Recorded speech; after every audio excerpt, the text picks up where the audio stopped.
Hello friends, வணக்கம். வாங்க இப்போ ஒரு ஈஸி மெத்தட் யூஸ் பண்ணி இந்த சம் எப்படி சால்வ் பண்ணலான்னு பார்க்கலாம்.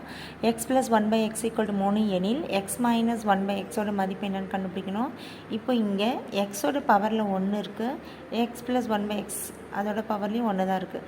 இங்கே எக்ஸ் மைனஸ் 1/x இங்கேயும் எக்ஸோட பவரில் 1 தான் இருக்குது. அந்த மாதிரி எக்ஸோட பவரில் என்ன கொடுத்தாலும் நம்ம இங்கே கொடுத்துருக்குற வேல்யூ கூட ஸ்கொயர் பண்ணி +or - போடணும். அதாவது எக்ஸ் ப்ளஸ் 1/x = 3 கொடுத்துருக்காங்க இல்லையா, இந்த 3 நம்ம ஸ்கொயர் பண்ணிவிட்டு இங்கே ப்ளஸ் இருந்தால் -4 போடணும், மைனஸ் இருந்துச்சு அப்படின்னா இங்கே +4 நம்ம போட்டு சம்மை சால்வ் பண்ணணும். இப்போ எக்ஸ் ப்ளஸ் 1/x = 3 அப்படின்னு கொடுத்ததுனால நம்ம 3a ஸ்கொயர் பண்ணணும். 3 ஸ்கொயர் ப்ளஸ் இருந்தால் -4 போடணும். அதாவது 3 ஸ்கொயர் -4 3 ஸ்கொயர் -4 போடணும். 3 ஸ்கொயர் பண்ணால் என்ன வரும்?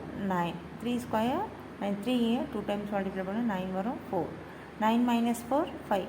அது மாதிரி இங்கே இந்த 5 நம்ம என்ன பண்ண போகிறோம் அப்படின்னா ரூட்டில் எழுதிக்கணும். ரூட்டில் எழுதி அதோட ஆன்சர் முடிக்கணும். எக்ஸ் மைனஸ் 1/xோட வேல்யூ என்னென்னு பார்த்தீங்கன்னா 5. அது மாதிரி இங்கே என்ன வேல்யூ வந்தாலும் அதை நம்ம ரூட்டை எடுத்து கன்வெர்ட் பண்ணிக்கணும். அது மாதிரி இங்கே எக்ஸோட பவரில் 99 இருக்குது.